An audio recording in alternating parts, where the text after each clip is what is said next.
Yeah, so these are day 6. This is what we're going to talk about, smart contract guide. And in this case, we are specifically going to measure on a blockchain context.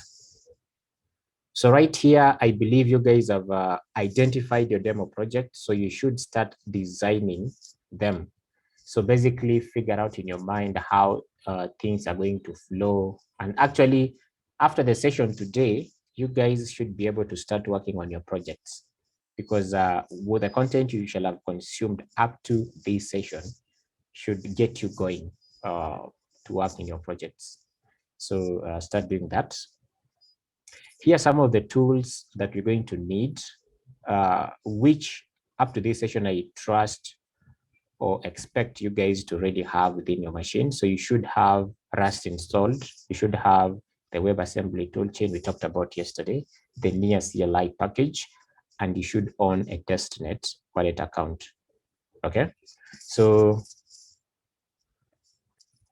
what we're going to cover today, we only have 2 items that we're going to cover today. We're going to, first of all, start off with the smart contract unit test. So I'm going to walk us through our previous session's smart contract, because yesterday we just looked at its functionality, right?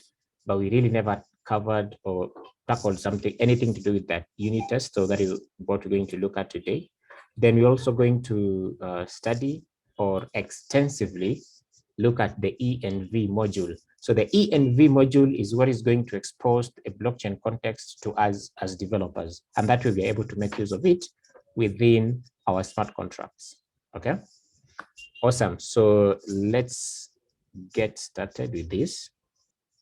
Let us share the project we did yesterday. Hope it's this.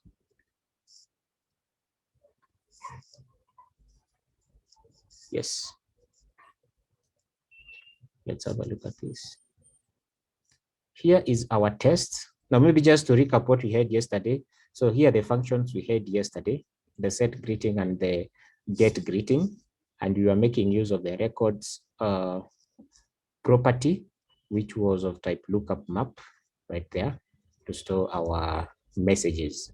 So today, what we're basically going to cover is the unit test. Now, you guys should be familiar with this macro, right? The hashtag square bracket CFG for configure and test. So that is how you begin, or you indicate that whatever is going to follow is going to be test. Then you have the tests module coming second. Then in line 72, we're basically bringing all the public functions we have within our main file. So everything up here. Okay, so in this case, you're bringing in the structure. Let me just find that right here, the welcome structure. We are also bringing, our functions, our methods are within that structure. So we're basically bringing in the structure within our context. So that is what this line does. Then use near mocked blockchain. So this one is bringing in a near SDK library. In this case, the mocked blockchain module that we're also going to see how we're going to use it in our test. Then use near testing ENV. So these are some of the packages that you're going to use, or modules you're going to use within our test module, and you're going to see how we make use of them. Now, there's a very good comment up here. The mock context is for testing, and you notice that the signer account ID that was accessed above from the ENV. Now, again, the signer account ID is the wallet address, as we said yesterday, that is signing that particular transaction. Now, our get context function doesn't take a test macro. It doesn't take this macro down here. So in that case, it won't be regarded as a test function, okay? It is a function that we're going to be able to call within our test function. And by test function, I mean a function that is taking the test macro right there. Awesome. So this get function is basically going to return a visual or a VM context, a VM context object. And right here, or inside that function, we are basically initializing or creating an object out of that particular structure. So inside here, we have some properties that we are giving values to. One of the properties is the current account ID. I'll be talking about what a current account ID is as we proceed. We're giving it the signer account ID. So again, I said this is the wallet address that is signing this transaction. The signer account public key, and we do that as captured there. The predecessor account ID, this is just the same as the signer account ID, but I'll be explaining the difference between them in our today's session. Then we default the rest with 0 and the prepaid gas to that is very important. Random seed to that as well, and all the rest. So this is basically how we create the object. Again, you have this file.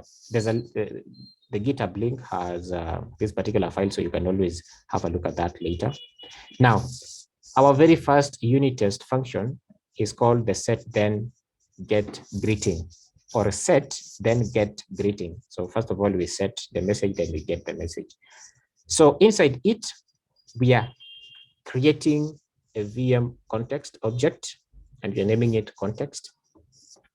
So in the get context, we pass in the input and the is view. I think I never mentioned that. So we have the input coming in as a vector containing 8-bit unsigned integer items, and is view is basically a Boolean. Now, the input is also captured as a property in the VM context object, and is view is basically indicating whether we are trying to, we are trying to mock a view call function context or a change call. In this case, so, okay, let me just take this again. The is view is basically, okay, first of all, it's a Boolean value, okay? So if that is true, then it means then that we are trying to emulate a context where a wallet address is trying to call a view function. However, if it is false, then it means we are trying to emulate an environment where a wallet address is doing what? Is trying to sign a transaction, or in this case, make a change function call, right? So that is basically what it means. So that gives us a context object. Then right here, we are using the test. So this one is basically using the object context is initializing our test environment using the testing env. Then you basically pass in that particular object.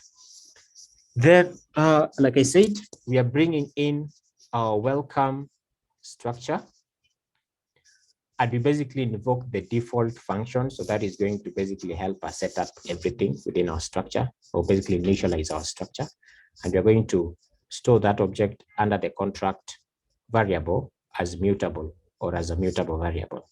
Then we're going to invoke the set greeting function of our contract object, passing in the message HODI as a string.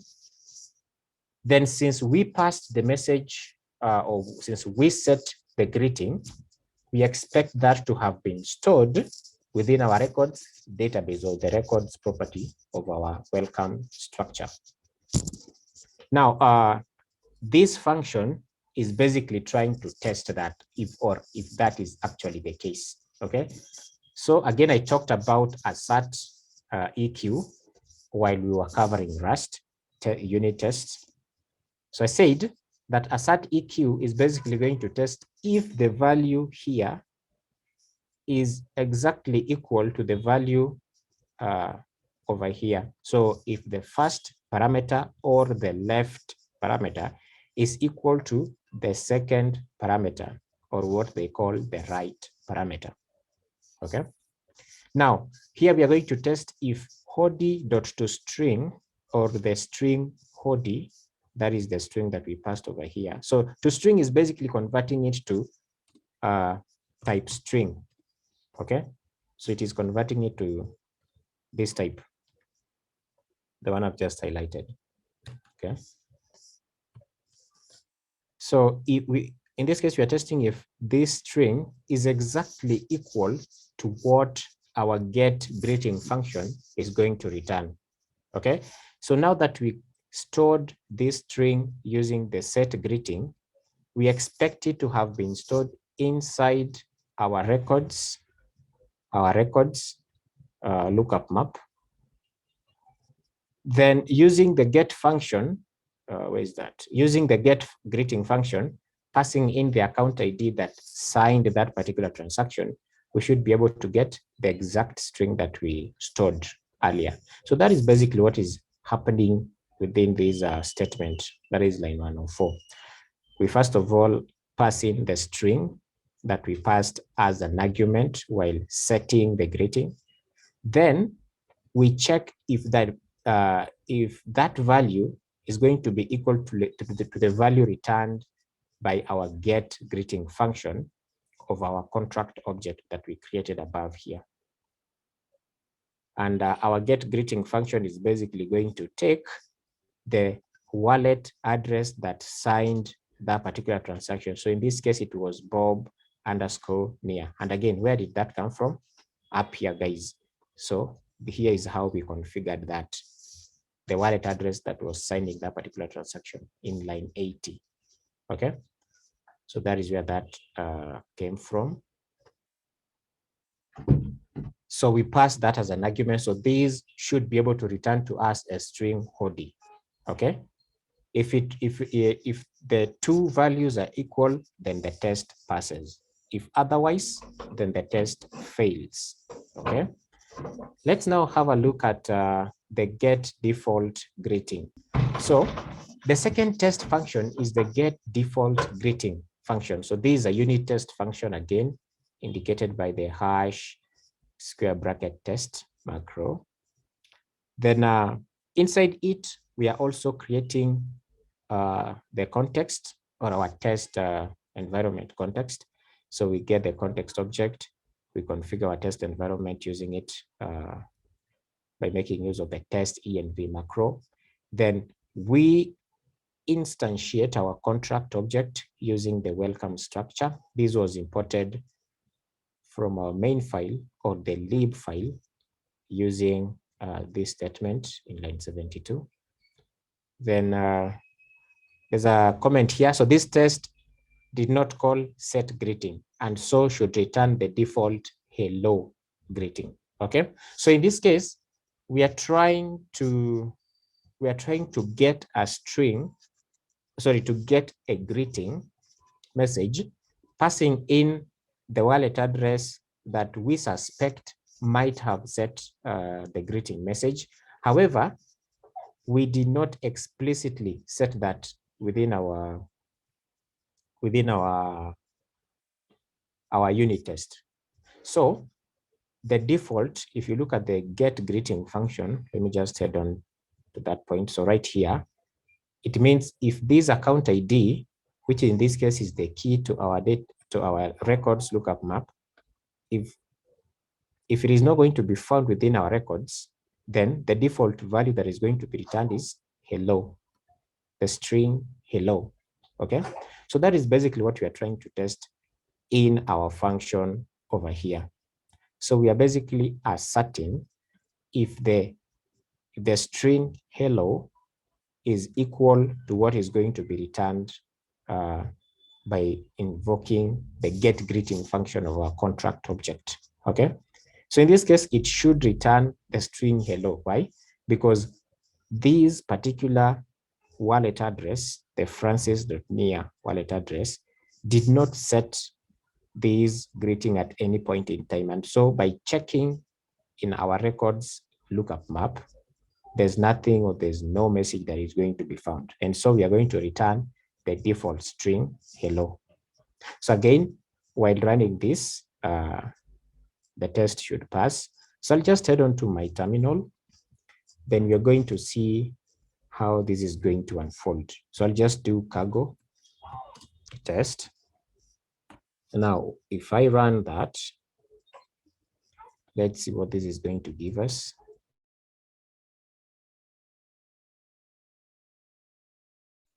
Great. So you realize that well, that took quite some time, but you realize that we had 2 tests running.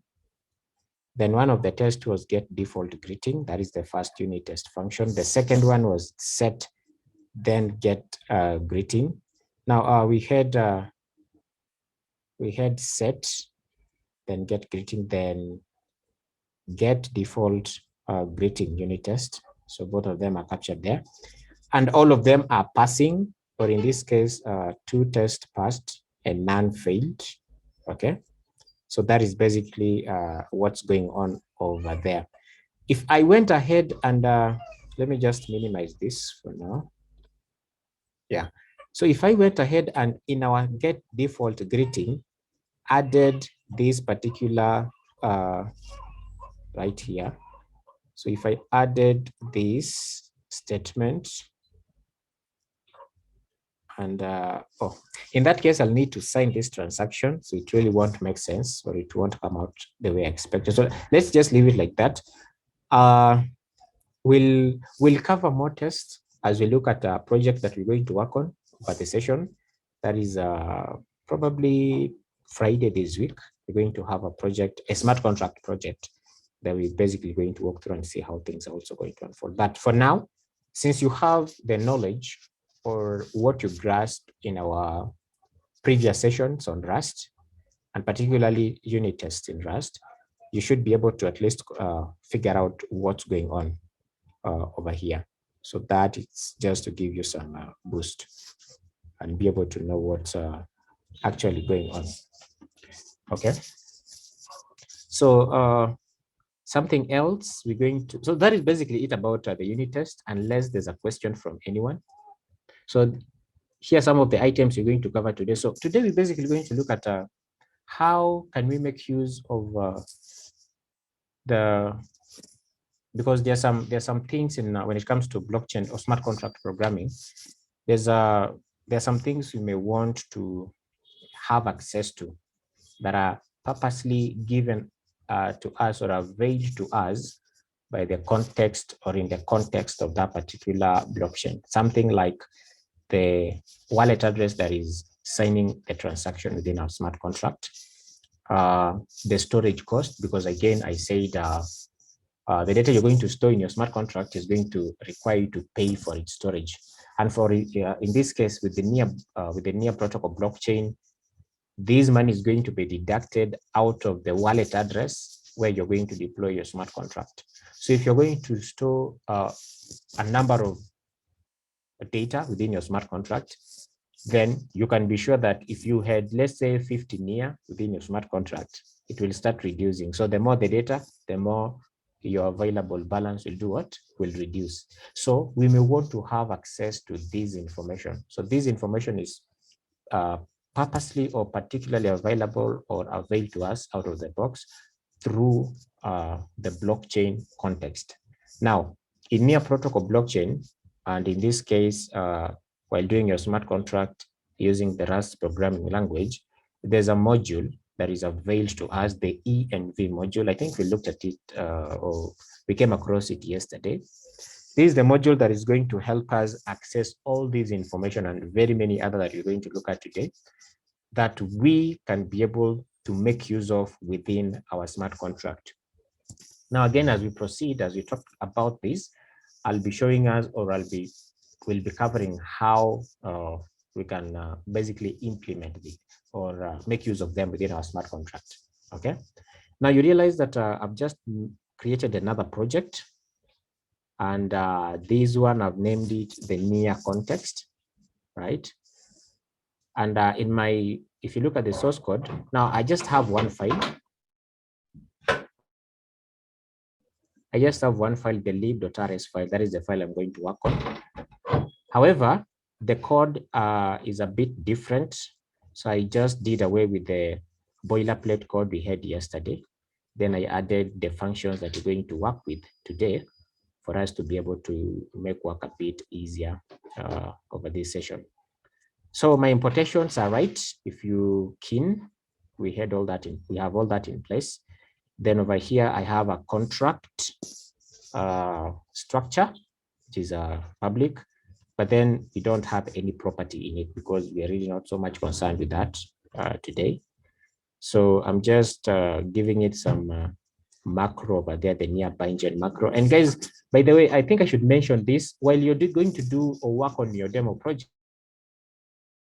It will be very important for you to note that almost all the structures you're going to come up with in your smart contract must take this particular macro, the nearby engine macro.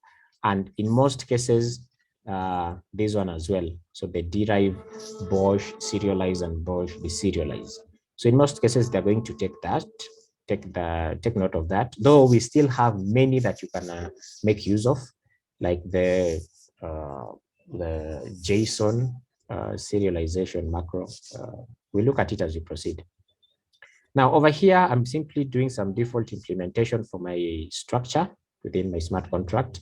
And since I have nothing or no property within it, then I just return an empty self object with no property. Then over here, we are implementing our contract structure. And inside here, we have the functions that we're now going to work with. Okay. Great. So the very first thing I'm going to try to do is see if we can. Now, someone was trying to inquire or was asking if we can create the RES or the resource folder, and I said yes. Now, I just set up this project today, and that is when I realized the changes that I was talking about. So you realize that we don't have the RES folder as well. So that is what I'm simply going to, I'm simply going to create, not inside there, but outside here, the RES folder. So once you do that, you realize that it's now captured because we need that folder for this command over here to be successful, because we are making some copy and we need to paste the file we are copying into that particular directory. So I just went ahead and did that. Then the other thing is I need to give permission to these to my script files. I just copied this from what we were working with yesterday, guys. So don't be, there should be no cause of alarm over there. So I'll just go ahead and give these permission scripts, give every file. Was that successful? Yes. Great. So I'll just go ahead and now try to build. Go ahead and try and build our smart contract that is compiling everything down. Let's see what is going to give us. Should be able to have some bytecode if all goes successfully within our resource folder that we just created. Maybe as that proceeds, in my lib.rs file, as we wait for the compilation to finish up, you realize that my functions have no code. Okay. And we need to return some data from this particular, or most of these functions. So I've been able to go around that using the to do macro. So this again is a macro, this is a macro that we are basically using to be in place of what we really want to do within that. So that was successful. However, there are some warnings given out over here. So unused import the log. Yes, we are not using log within our file for now. Great. So that was just successful. We realized that we have context.wasm file in our resource folder. So that is what we'll be deploying to our to the blockchain network, the testnet. Great. So let's get these rolling. Now, the very first thing we're going to look at, now we're going to first of all write quite a bunch of these functions: deploy, test. Then we come back to the other group or the other set. Okay, that will be able to move faster. Or we'll just go through each. Then we see how each they're going to unveil. So our code is, so let's talk about the get wallet function in the first place. Now, we are told that the get wallet function is basically going to talk about or make use of the env module to get account IDs. Now, we have 3 account IDs in what? In the near blockchain. 3 types of, what have I done? Okay. We have 3 types of account IDs in near blockchain. First of all is getting, so we have the signer wallet address, we have the predecessor wallet address, and we have the current account wallet address. Now, what are all these? Someone could be asking themselves, what are all these? Let me just have them. Okay, let me just, I think it should be captured over here. So the signer, let me just name this signer first. The signer wallet address is the initiator of a transaction in a smart contract. The initiator of a transaction in a smart contract is basically the wallet address that is initiating this transaction. Okay, so let's say I was interacting with our smart contract from a web interface, the smart contract that we just did yesterday, the one we walked through yesterday. Then I'm required to sign a transaction. In that case, I'm going to log into that smart contract using my wallet address. So in that case, my wallet address is the signer address in the near protocol blockchain. However, there could be instances or a time when the smart contract that I'm trying to sign a transaction into is also invoking a transaction to another smart contract. So think of it like you're trying to make a HTTP request to a certain API endpoint. Then the API endpoint is also making another request to another API endpoint. So in this case, we have 3 players. Okay, we have you, we have the first API endpoint, which you're making the request to. Then there's the second API endpoint where or which the first API endpoint is making a request to. Now in the blockchain context, you who is making the first initiation of this particular transaction, your wallet address will be captured using the signer using this method. So let's just write it down, the env dot get signer,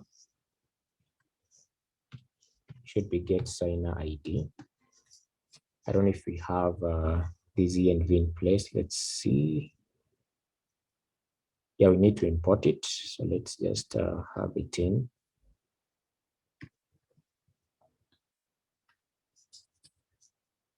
We're importing that from the near SDK. Okay. So that is what we just did, the env module. That is how we import it in. Then in our, get back to our function over here, should be signer. Yeah, signer account ID.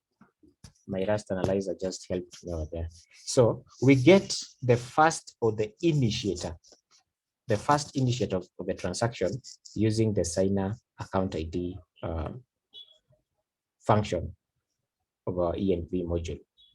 Then, like I said, we are making requests to the first smart contract. Then the smart contract is also going to make another request to another smart contract. Now, if the last smart contract or the third party in this transaction, the third party in this case becomes the second smart contract.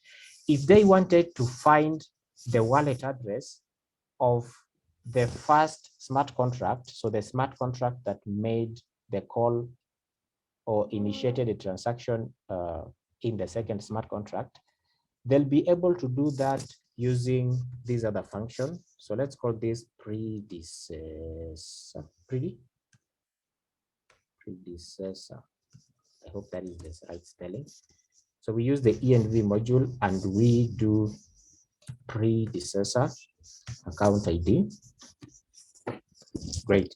Now, the predecessor account ID is the function that is going to help us now be able to capture the wallet address of the first smart contract within the second smart contract. I don't know if you guys are able to get it. Let me give the illustration using the web APIs. Now, if I'm going to make an HTTP request to the first API endpoint, then that API endpoint is also going to make another request to the second API endpoint. Then, if the second API endpoint wanted to establish the address of the first API endpoint, then in the near protocol blockchain context, this is how they would do it. Okay, so they would basically do the ENV predecessor account ID, and they'll be able to get the wallet address of the first smart contract in this case, right? However, if because it's usually advised that you use the predecessor account while capturing your wallet addresses or wallet addresses that are making transactions in your smart contract. Again, there's a security concern behind that. That's why they recommend using the second function, the predecessor account ID function. Now, what if I, as the user, is only accessing the smart contract, and the smart contract is not making any external call to other smart contracts, right? In that case, the signer account ID function and the predecessor account ID function will return the same value or the same wallet address, okay? Because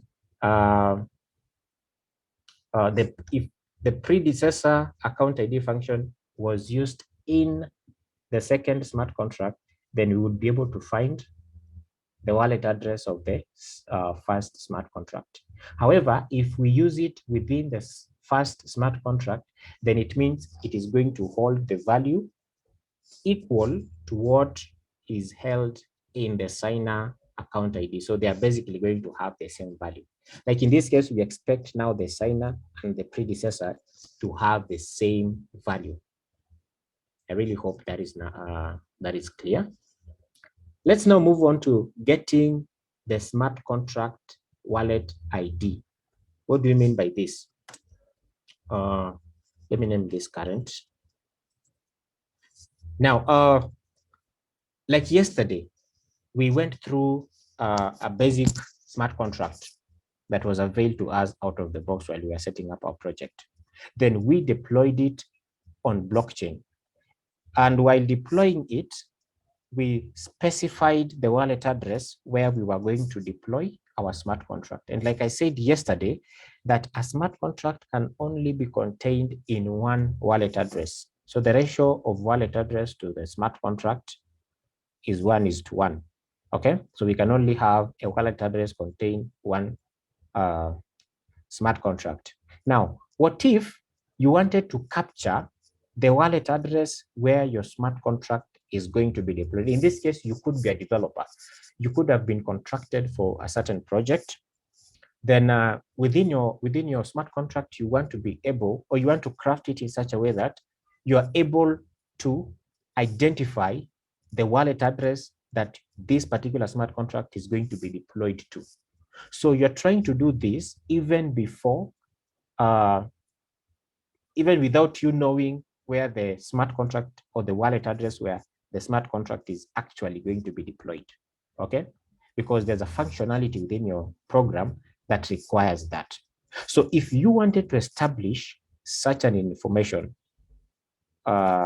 without even you having to know where the smart contract will be deployed, then there's this function that has been availed to us. It's called current account ID. So the current account ID basically gives you the wallet address where the smart contract is deployed. Okay, so I'll just go ahead and return all these as a tuple. Let me just change my return type to a tuple. Then we're basically going to capture all this information as with that data type. Then down here, I'll do away with the to do macro. then I'll just specify what I'm trying to return. So in this case, we are returning the signer. What am I doing? Signer, then the predecessor. Again, I hope that is the right spelling, and our current, right? So that is the information. So by running this information, according, okay, at least within our smart contract, within the smart contract we're now working from, the signer and the predecessor value should be the same. Then the current account value should give us the value of the account where we are going to deploy this particular smart contract. Great. Let's head on to the second function, getting the signer's public key. Now, again, I know we are familiar with this, that blockchain makes use of the public key cryptography. Now, in a public key cryptography, we have a private key and a public key. A private key is the key that the user is expected to have ownership of, and they are not expected to share that key with anyone or any program in this case, right? That's why while you're creating your wallet address, I know I didn't show us this, but if you keenly look in your, if you do control shift I, or you open up the inspector view, something like that in your browser, then you head on to application under local storage. You should be able to find the private key to your wallet address, your near wallet address. Okay, so that key is expected to be privately owned by you. No one should have access to it. However, the public key that is going to be generated can be shared with anyone in the network. Okay, so in our case, if yes done. Sorry, it's confusion. The private key, sorry, the key stored in the local storage, is it private or public? It's private, right? Yeah, that's private. But what if someone has access to that private key? Does that happen? If someone who is not authorized to have access to the browser's local storage, for example. Yeah, if they have access to your key, then it means they have access to your account, your wallet address, sorry, your wallet in this case. Okay. Okay. So they can be able to access your wallet and its content. Once they have the private key from the local storage. Yeah, once they have the private key on the local storage. Yeah. So that's why it's usually advised, if you're going to have a wallet, a mainnet wallet address in this case, that you're going to really do some valuable things with, or you're going to store some good amount of money in it, ensure you use the ledger hardware. Yeah, where you can be able to do that. So if you have your ledger, then it means you can share your machine with anyone and they'll never have access to what? To your wallet. Yes. Okay. However, it's also a challenge to developers when it comes to smart contract designing. You need to think of it as a developer, how you can tame that within your smart contract. There's what we call the two-factor authentication feature. Okay. So in web, you can make use of that feature so that even if someone is going to have access to my wallet address, they'll not be able to make certain transactions within your smart contract. So in this case, you're trying to protect users of your platform or of your smart contract. Okay. So you can say, you can choose to go with the WebAuth. There's this web API, I think it's WebAuth. It basically makes use of either your fingerprint or password. Okay. So you could add that security layer to your web frontend for you to establish that you're actually dealing with the right owner of this account. So again, that was just by the way. So I was saying, if we wanted to capture the public key within our smart contract, then this is how we would go about it. So I'll capture it in this public key variable, and I'm going to use the env module, and I'm going to capture. You can, if I type PK, that should be able to give me the sign account PK or public key in this case. then that is basically what we want to return down there. So we are returning that. Then I'll just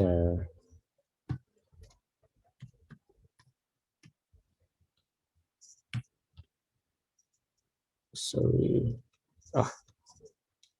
just get that type, then return it, or specify the return type. Great. So that is basically how we go about that, guys. That was it about the public key. Let's add on to gas. Now, what is gas?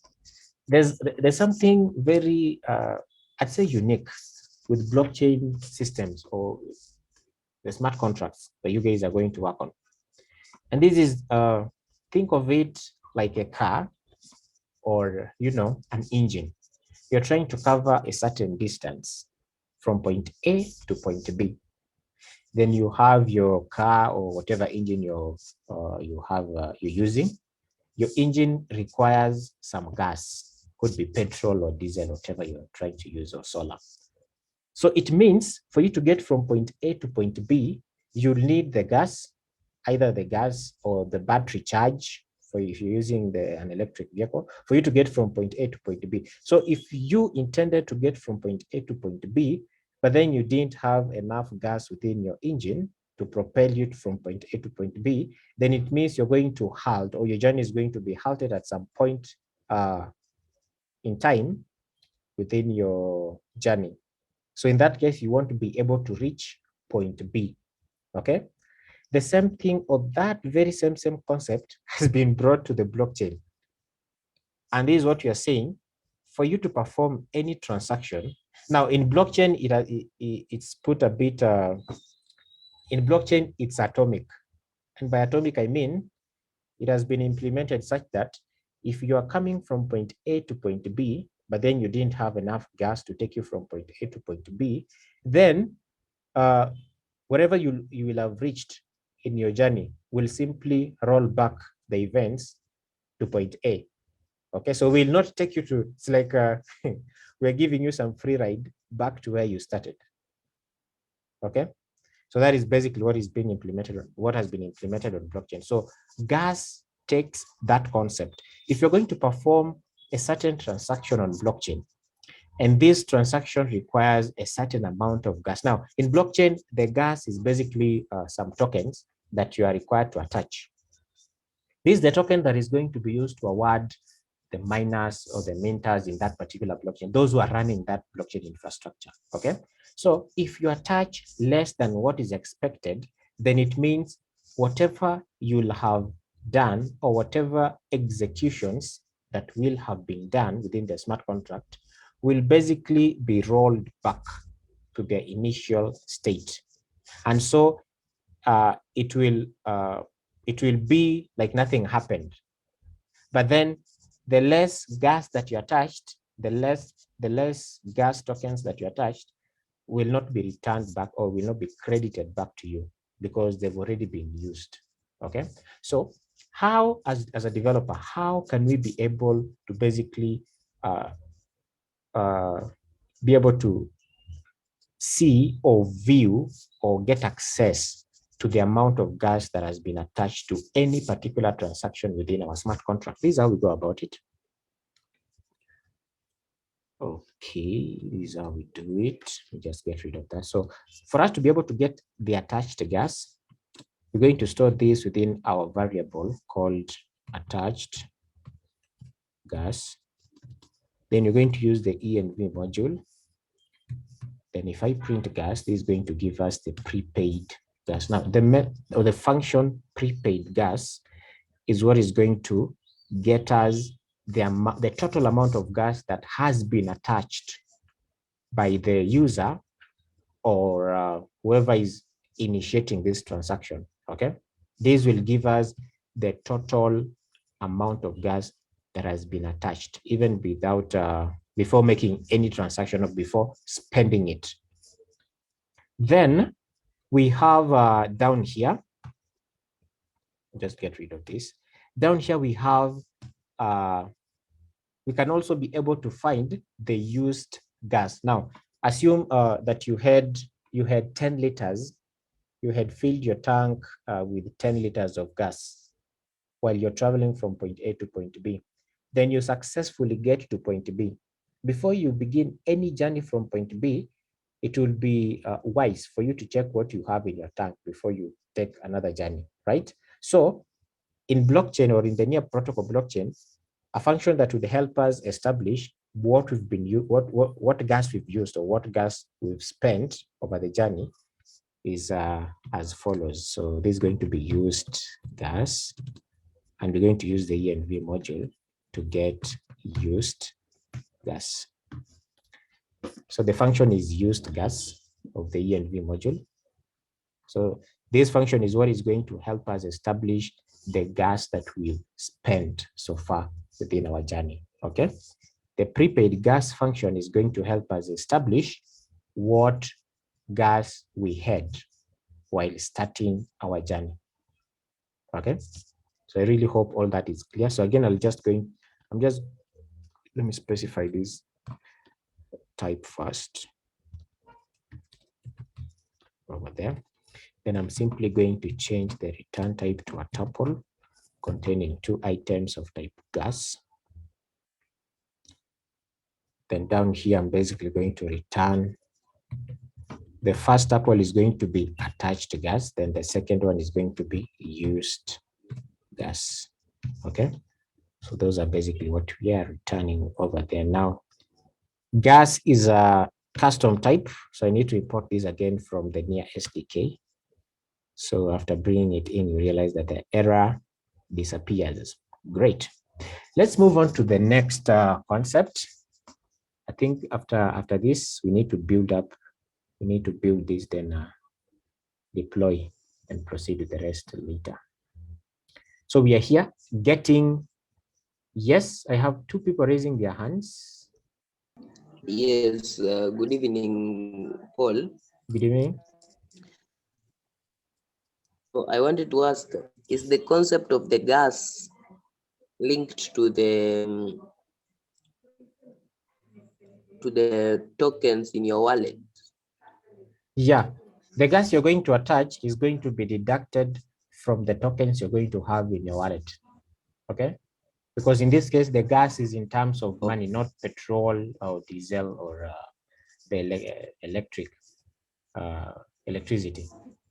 So it is going to be in terms of the tokens you're going to attach from your wallet address. Okay. Yeah.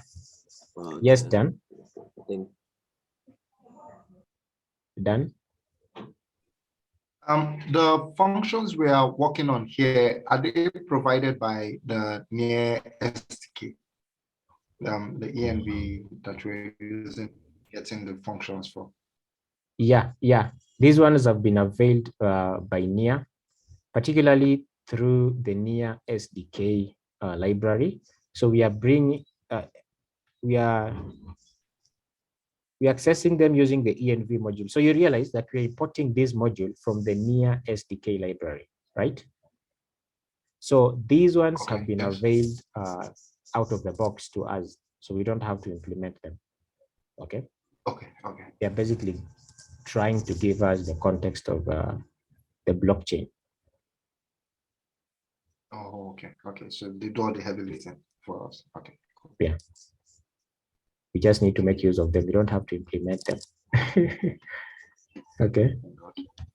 Yes, Jerry. Yeah, the question is, yeah, how do you attach the gas? Yeah, we're going to see how we're going to do that. I'm going to show us how to do that from the terminal and the web. Yes, the other question? The other question is there extension that enables you to, when you right click there, it gives you the option to import the SDK? Yeah, I'm using Rust Analyzer. So if you don't have the package, just go ahead and grab it. If you're on VS Code, then you should be able to find it. So this is the package the extension, that I'm using, Rust Analyzer. So once you have that in place, you should be able to get the help I'm getting from my end. Okay, Jerry. Yeah, okay, thanks. Great. Awesome. So let's proceed. So we're going to talk about the deposit. Think of deposit as the actual money you're going to pay. Okay. So assume, let me just have this removed. Great. So assume in my smart contract, I need the user to pay some money before they can enjoy some functionality within my smart contract or within my system. Okay. It could be, let me give a very simple instance. My smart contract is an e-commerce platform, right? It's an e-commerce platform on blockchain. So it's not, we're not going to make use of the fiat currencies, dollars, US dollars, Kenya shillings, and all that. So in this case, I'm going to need to make use of the tokens. In this case, the NIA tokens for you to be able to make any purchase. Now, for me to establish that you actually made the payment, or for me to establish that you paid the exact amount that you are required to pay before I can secure an order for you, then the function we're going to look at just right now is what is going to help us achieve that. Okay, so we're basically going to be able to get, or to be able to view, the amount of tokens that the user attached to this particular transaction. Okay, so we do that by, again, we're going to store it inside deposit. Let's call this deposit variable. Then using our env module, we're going to find the attached deposit. Okay, so attached deposit is basically going to be the amount of tokens, in this case in Yoctonia. I know I've not talked about that, but I'll be pointing it out in a bit. So this is going to return the amount of NIA that we attached to a transaction in Yoctonia. Great. So up to that point, I just want us to compile this particular source code of our smart contract, then be able to see how these functions are actually going to execute, or what is going to be returned by executing these functions as we just seen. So I'll head on to my terminal again. Then I'll just do, first of all, we're going to build it. Yes, let's first of all build that. So that was successful. Then we're going to use the sub account we used yesterday. So basically the information we used yesterday, the greet. So this was our wallet address. Then we had this particular sub account. So we're just going to use this information as it is over here. However, you realize that our binary is named context.wasm. So that is basically the change I made over there. So let's try and deploy this particular smart contract. Great, so that was done successfully. Let me just minimize this a bit, then exit out of this for now. Now, in our call script, we're first of all going to, now we're going to call these in this order. The very first function we're going to call is to get the wallet IDs or the account IDs. So we're going to get account IDs, right, over there. Then from there, we're going to, let me get done with you guys. So from there, we're going to get the signer's public key, right? Then after that, we're also going to establish the gas information. So get gas info. Then after that, we're going to get the deposit. So get deposit. Great. So I'll just go ahead and comment all these. Great. So in our get account IDs, this is the function that we're going to invoke, the get wallet function, and they are all public. So the get wallet function, so here's how we're going to do this. We're going to do near, so this is the command, near call. The account where we deployed our smart contracts. So that was stored under this variable. Then the name of the function we are trying to call in this case is get wallet. Get wallet doesn't require any parameter. So we're not going to pass any parameter. We're just going to pass an empty JSON object as captured over there. Then after that, we need to sign this transaction. Now, guys, I think I mentioned this yesterday. So anywhere or any function, even if it is not going to change, if the function that you're going to use within your smart contract is not going to change the state of blockchain, but it is making use of this ENV module, then that is enough to qualify the function as a change function. Or you have to sign that particular function. Any function making use of this ENV module must be signed. And by signing, I mean you have to specify the wallet address that is going to sign transaction while making that function invocation. So if you're very keen, in our previous session yesterday, our get greeting function was not making use of the ENV module. It was just trading the state of the blockchain or a smart contract in that case. So we didn't need to sign that particular transaction. However, our set greeting function was making use of the ENV module, and particularly the signer account ID. So that's why we had to sign that particular transaction. So I'm really hoping that up to now, you now figure out why that was the case. Awesome. So over here, we need to sign this. So I'm going to do account or specify the wallet address that is going to sign this particular transaction. This time around, I'm going to use a different one because I've also signed into this from my terminal.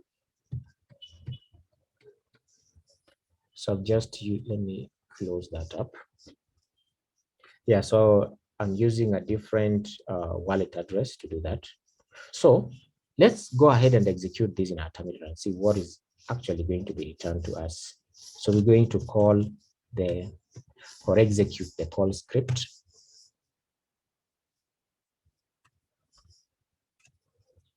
Let's execute the call script.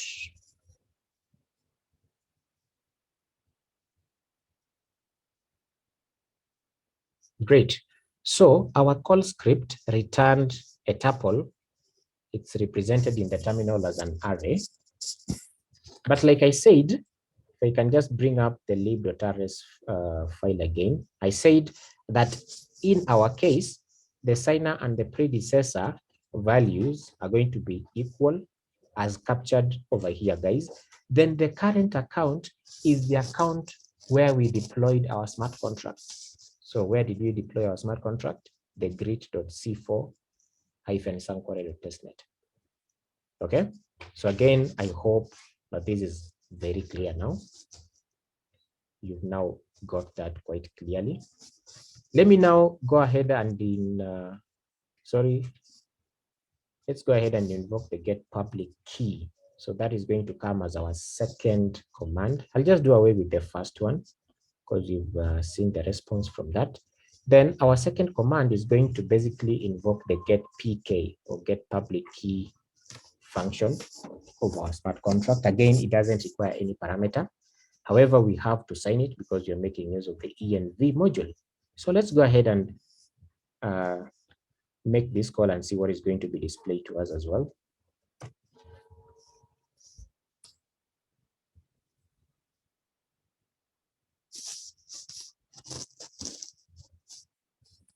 Great.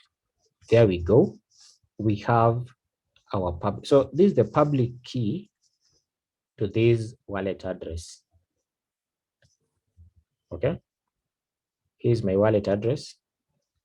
And here is the public key that was returned out of that.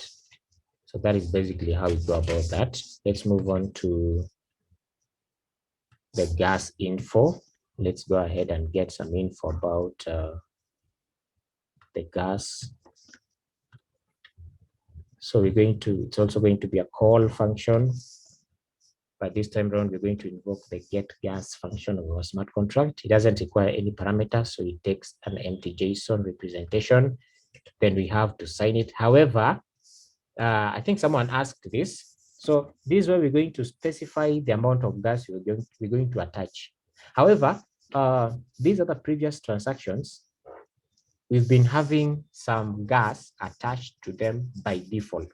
Okay, so by default, there's an amount of gas that was attached while we were doing the call in line 6 and line 9. However, in line 12, I'm just going to explicitly specify it so that we see how we can again be able to do that. So right here, I'll just give the gas option, then I'll specify an amount. So the default amount of gas attached to any transaction in NIA, at least on the testnet network, is 30 teragas. So at this point, I'm going to specify, let's do 7 followed by 70 followed by 9 zeros. So 1, 2, 3, 1, 2, 3, 1, 2, 3.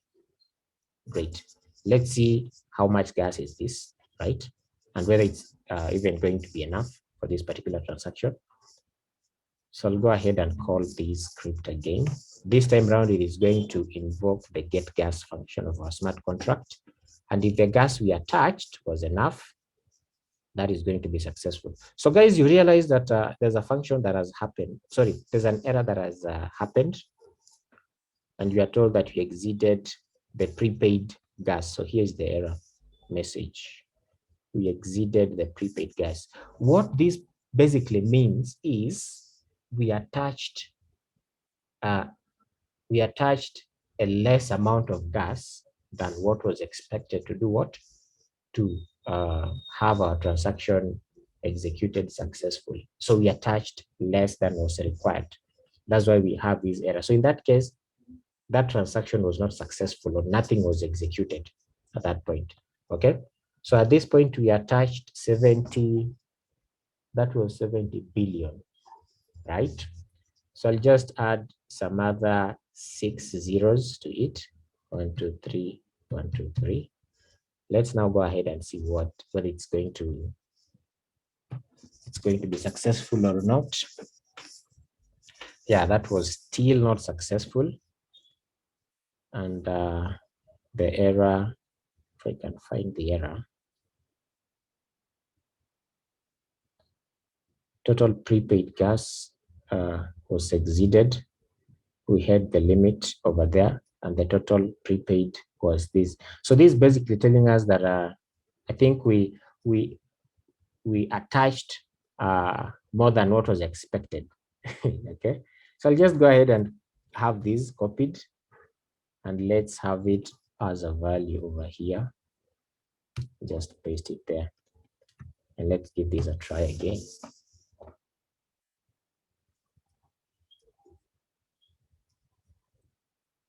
So this time around, you realize that we are now having our transaction done successfully. So this time around, we have, if I can just take us back to the function, the get gas function. First of all, we were getting the attached gas, or the gas that was attached before we began any transaction. So we attached 30 teragas, and that is the value right there. Then after this transaction was executed up to this point, we then retrieved the amount of gas that was used to perform this line, actually this line 58. So after executing line 58, we are trying to find the amount of gas that was used up to that point. And that is what we are returning as the second element in our tuple. So this is the amount that was spent. However, this is the amount that we attached, so the amount of gas. So I really hope this is unveiling quite well to us, guys. So again, that is it about gas info. Let me just copy this, then have this commented out for now. So let's talk about the deposit, right? So we're going to call a function that is going to display what we've deposited, or the amount of tokens we're going to attach to this particular transaction. So again, it doesn't require any parameter. We pass an empty JSON, then we sign the transaction. However, this time round, we are going to attach some NIA tokens to this particular transaction. Okay. So to be able to do that, I just do amount. The amount is basically going to help us specify the amount of NIA tokens that you want to attach in this particular transaction. So let's have this as, let's give it, now I said this is going to be provided in Yocto NIA, right? No, the amount is going to be, if you use the parameter amount, then you're going to specify your, whatever you're going to attach in NIA. However, if you go for deposit Yocto, so there's also this other parameter. So if you do deposit Yocto, then whatever value that you're going to specify here is going to be in Yocto NIA. Okay, so for now, let's do the amount. Let's use the amount parameter. Then we just specify 2. So in this case, you're going to attach 2 NIA tokens to our transaction. Let's go ahead and invoke this and see what is actually going to be displayed in our terminal.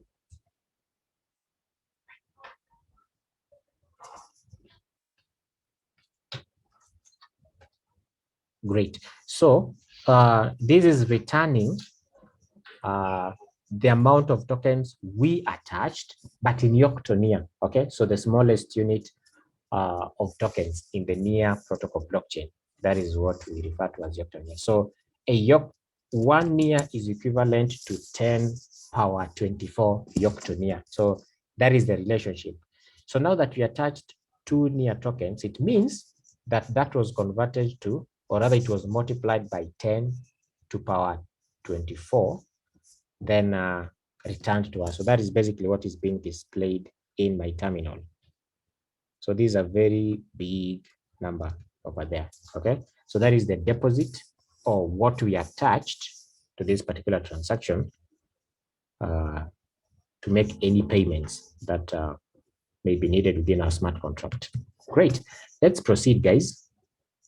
So that is that's it about the functions that we've looked at so far. Maybe I can just go ahead and minimize them for now to create some space. Now, we're going to proceed with the storage.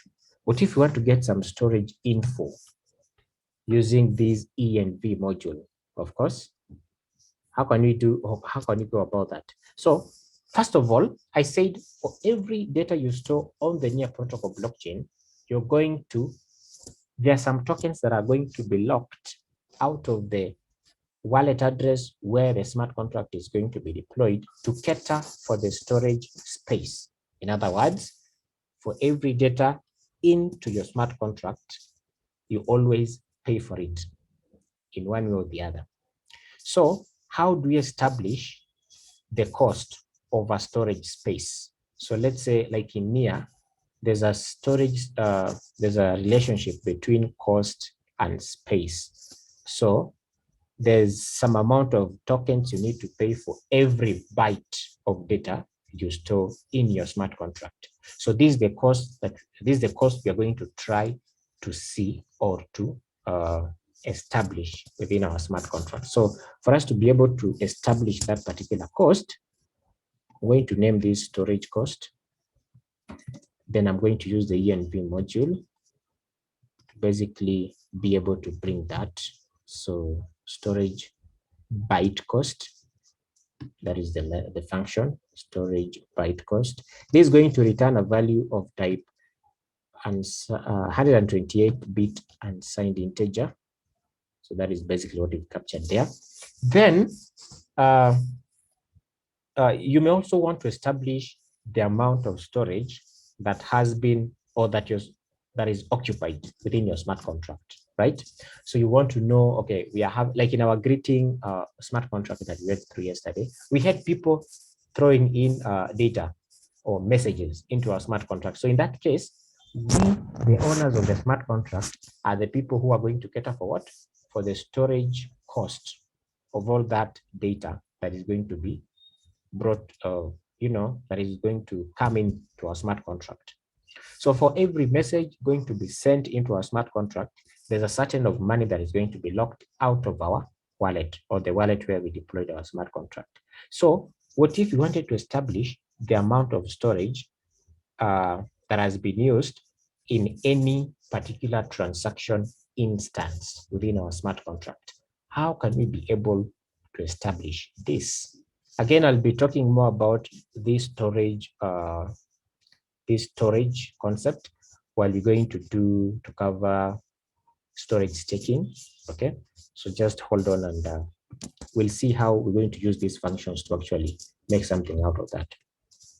So for me to be able to establish the storage used, we're going to use these env module, and I think it should be storage usage. Yes.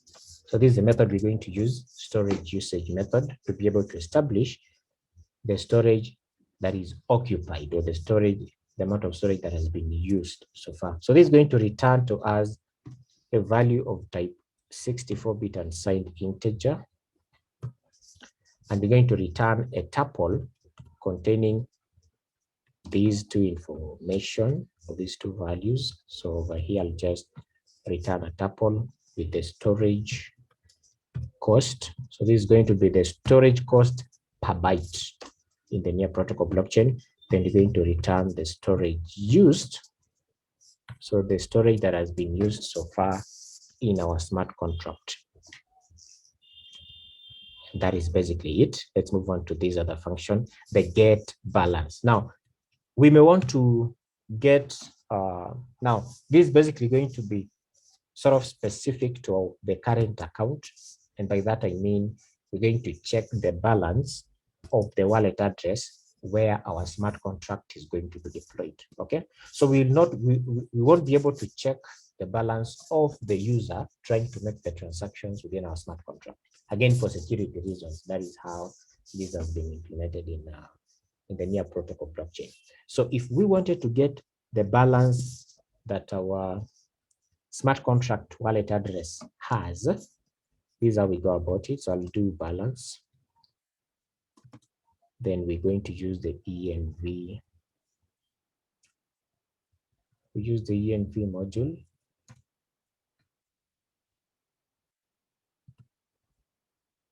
to do account balance over there.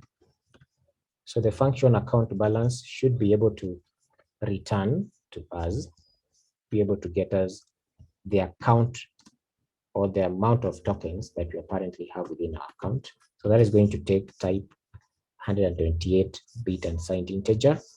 Then, like I said, for every data that is going to be stored within our smart contract, there's a certain amount of money in relation to the cost per byte that is going to be locked out of our wallet. Now, this means that if we remove that data from the storage, then the tokens that were locked is going to be refunded back to us.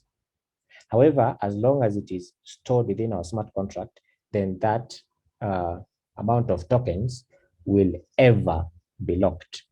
Okay, so how can we be able to get this information, the locked balance information? This is how we do it.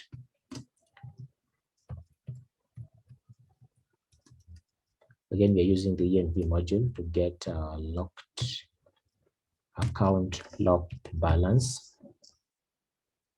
Great. So that is basically how we go about that. Then from here, I'm going to return a tuple containing some values of the same type. And that is basically what I'm going to specify down here. So we're going to begin with balance, then the locked balance that way. Awesome. Then let's get block. Let's talk about block height. see time is already running. Now, block height or the block information. These are some of the informations you can use as a developer within your smart contract to establish, things like timestamp, things like IDs to certain data, okay, depending on when they came in, okay. So a block is basically the block that forms the blockchain in that, in this case, in the near protocol blockchain, the block that holds this particular transaction or the block in which this transaction was executed in, okay. So for us to be able to get this block ID or the block height, in this case, we're going to see how we do that. So let's create a new variable here, call it block height. Then you're going to get this information using our env module and invoking the block height function. So this is the function that is going to help us establish that. And again, it is going to return an unsigned, a 64-bit unsigned integer value. So that is what we are basically capturing over there. Then the get block timestamp is also going to help us retrieve a very unique value that was generated when this transaction was verified on this blockchain. Okay, so it's like you can use this to establish the time, to be able to make use of time in blockchain. Okay, so let's say you wanted to establish when a certain record was added to your storage within your smart contract. How can you go about that? This is the method or the function that is going to be able to establish, that is going to help you establish that particular information. So let's call this variable block type. Then we're going to use our env module to be able to get the block timestamp. So block timestamp comes in two flavors. We have the milliseconds and the nanoseconds.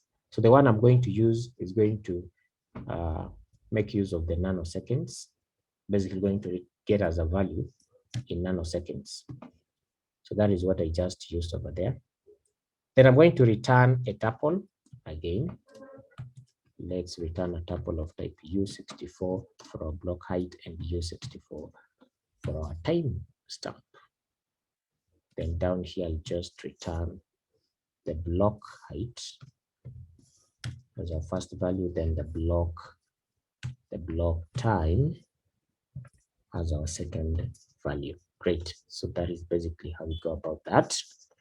Then the third function, sorry, the last function in this case, in your smart contract, let's say there's a function that is accepting wallet addresses, okay, within your smart contract. And this, now before you even make use of that particular wallet address within your smart contract for whatever, depending on the logic of your smart contract, you first of all want to establish if it is actually valid or the wallet address that you've been provided is valid. Okay, like the case in our get greeting function in our previous smart contract yesterday. I don't know if I still have that up. Maybe I can just share it.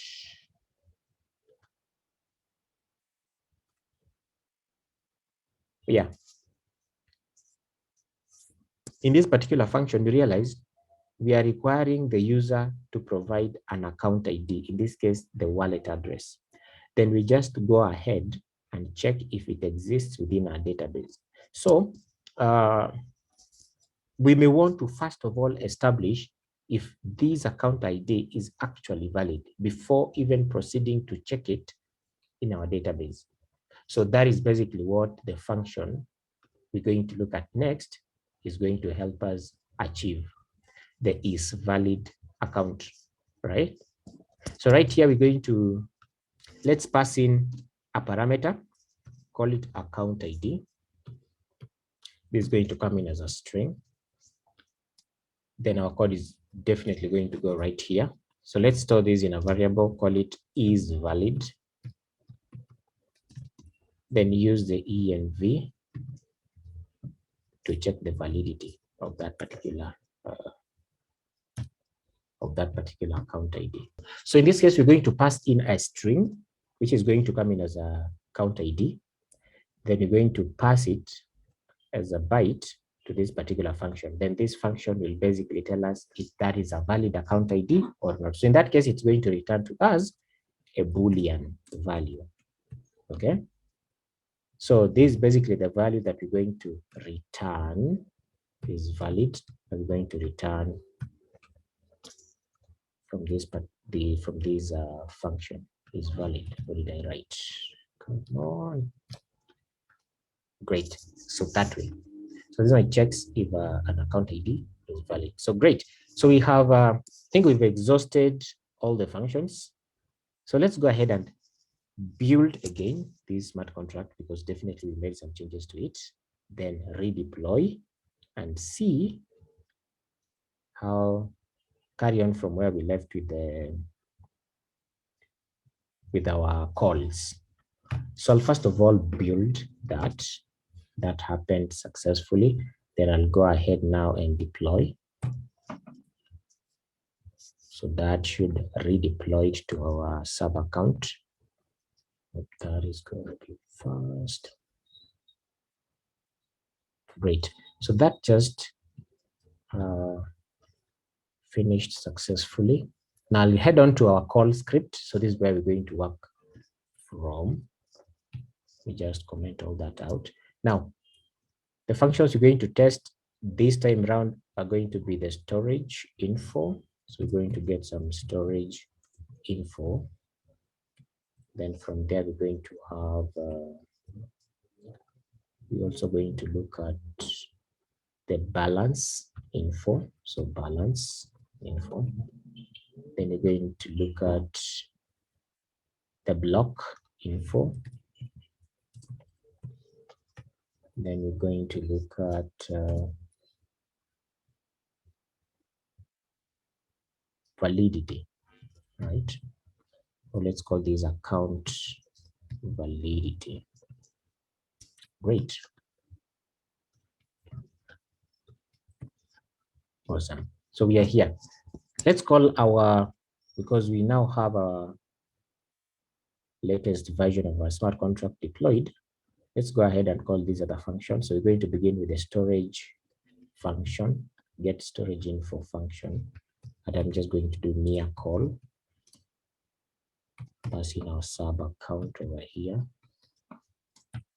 where we deployed our smart contract. Then the function name, we pass in empty parameter because we don't need, there are no parameters we're capturing. But I need to sign this transaction. So you do account ID. This time around, I'm going to pass, let me just proceed with this particular wallet address. Great. So that should be able to get us going. So let's go ahead and invoke our call script and see what this is going to basically give us. Again, I'll have to maximize that. Awesome. So you realize that there's a value that has been, it's actually a tuple.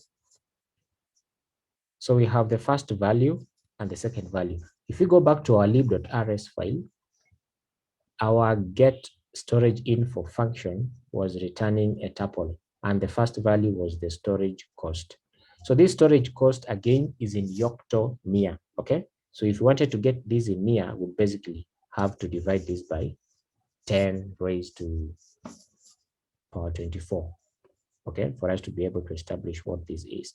But this, the storage cost per byte, as we talk right now in the near protocol blockchain, yes. So 1 byte, you need this amount of money or tokens to store 1 byte of data. Then the storage used is basically what has been given out to us right here. So again, I think this should be in bytes. So this should be in bytes. So the storage that has been or the storage space occupied so far is this value. Yes, that is it with storage or getting the storage info.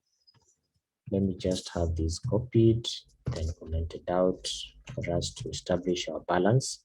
But this time around, we're going to call our balance function over here.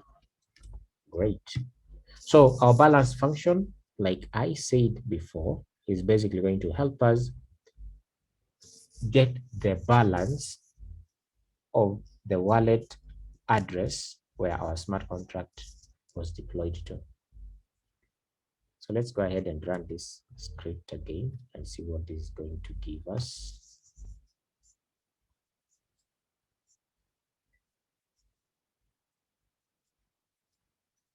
Awesome. So again, getting back to our source code, our balance function is returning a tuple as captured in line 100. The first one is the balance. The second one is the locked balance. Now, apparently, we have our balance as this. I think this has been given out to us. This should be U64. Oh, it's U128. Okay. So we have this balance again in Yoctonia. And we have our locked balance as 0. So we've not, there's no token that has been locked out of our account for any use. Okay. So in other words, no, we don't have any token locked in our account. So that's why we have a 0 over there. Then let's now move on to the block info. So again, I'll just carry this on to the block info section. But this time around, we're going to invoke the get block ID function in our smart contract. So I'll just replace that there, and that has our command complete. So with that in place, I'm again going to call these. So this time around, we're going to see information about the block on the blockchain.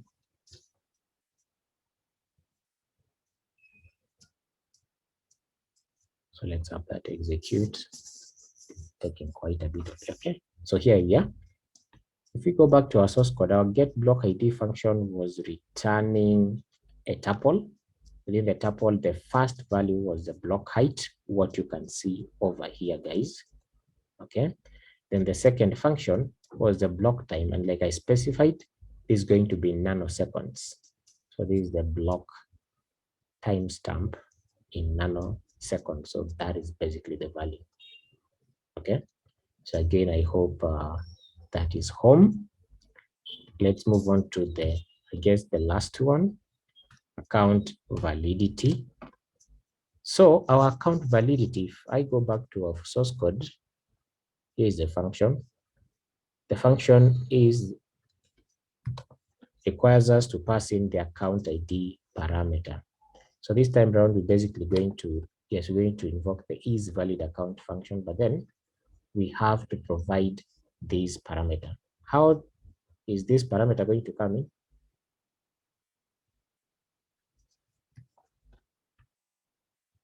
We're going to specify this, sorry, in a JSON object, giving it a value. So first of all, I'm going to use a valid, let's use a valid account ID. Okay. Maybe someone can give me their wallet address.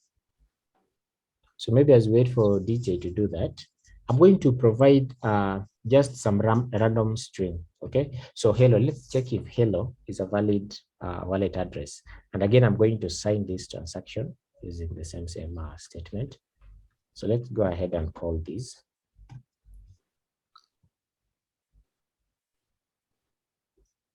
Let's see if the account ID hello. Oh, I didn't comment this out. That's why we are having that value. So let me just have this repeated.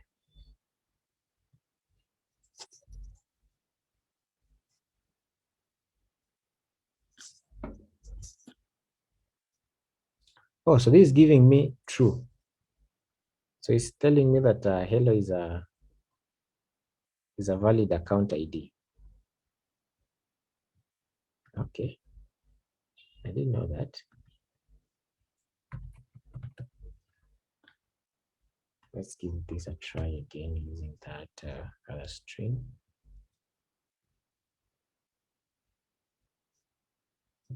Yeah, this is still giving me true. I don't understand why that is the case.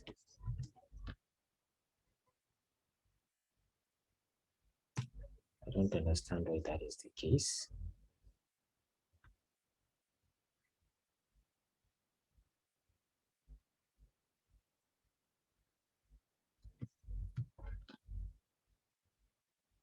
Let me see what you're going to have right here.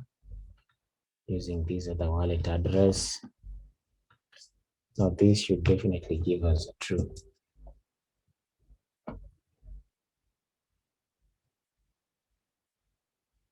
That is giving us a true. So I really don't understand why the other strings were true, unless the function is checking if it's a string or not, because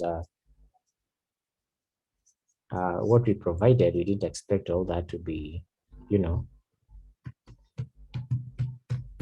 some wallet addresses.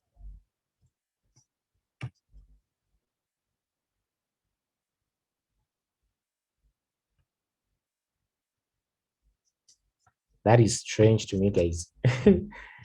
That is really strange to me.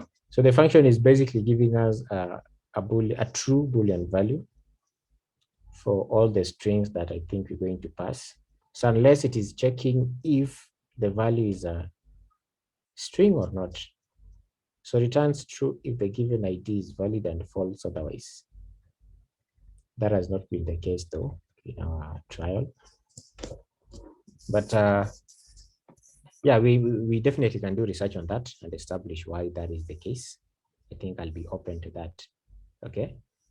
So that brings us to the end of our session today. That brings us to the end of this particular session. So in summary, here are some of the functions we've been talking about. And this has been focused particularly to demystify the ENV module or the near protocol blockchain context in your smart contract. Okay. That has basically been it, guys. I don't know if there's any question from anyone. Yes, Jerry? Yeah, my question is, Yeah. at the part that we're talking about signer, predecessor, and the current, the current IDs. Yeah. So I got lost at the point that the difference between the signer and the predecessor, Yeah. when we deployed on the other account that was C4, the grid.c4. Yeah. Yeah. The C4 something a testnet. Yeah. Sure. Then the one that we were allowing to do the transactions was the Paul Otieno account. Yeah. Yeah. So is it possible that the one that we deployed, the grid C4, the grid C4 something, can we use it to be the sign account ID? No. Well, that one is going to depend. And again, you're trying to take me ahead. Well, you can use it as a signer, but then in a different context. We'll look at that when we cover callbacks. Okay, like I said, you can be able to make a transaction from one smart contract to another smart contract. So it's like an API calling another API. Okay, so that one is very, very possible in the near protocol blockchain. Now, while we do that, you'll see how we go about the self-signed transaction. So in this case, the wallet address or the current account ID of the smart contract is basically doing what? Signing a transaction on its own smart contract. So it's like a smart contract signing its own transaction. So that is going to be possible when we handle callbacks. I'll be talking about that in a bit, Jerry. If I do that now, I'll have you confused. Okay, and I think that is the point when we're also going to see how these two functions are going to come in handy. Okay. Yes, right. Yes. On the signer, signer and the predecessor, baada hapo sijashikanisha the two. So the signer, the difference between the two, the signer is the one who is being, the signer is the actual person initiating the transaction, the actual wallet address initiating the transaction. You'll be seeing this when we get to the front end again. But for now, I don't know if I'll be providing us guys a representation, a graphical representation of what's actually going on. But for now, just know that the signer is the user wallet address, the user wallet address. Okay, that is the signer. The predecessor is the wallet address that is calling the immediate wallet address initiating a transaction in any smart contract. The immediate, right? The signer is the user's wallet address.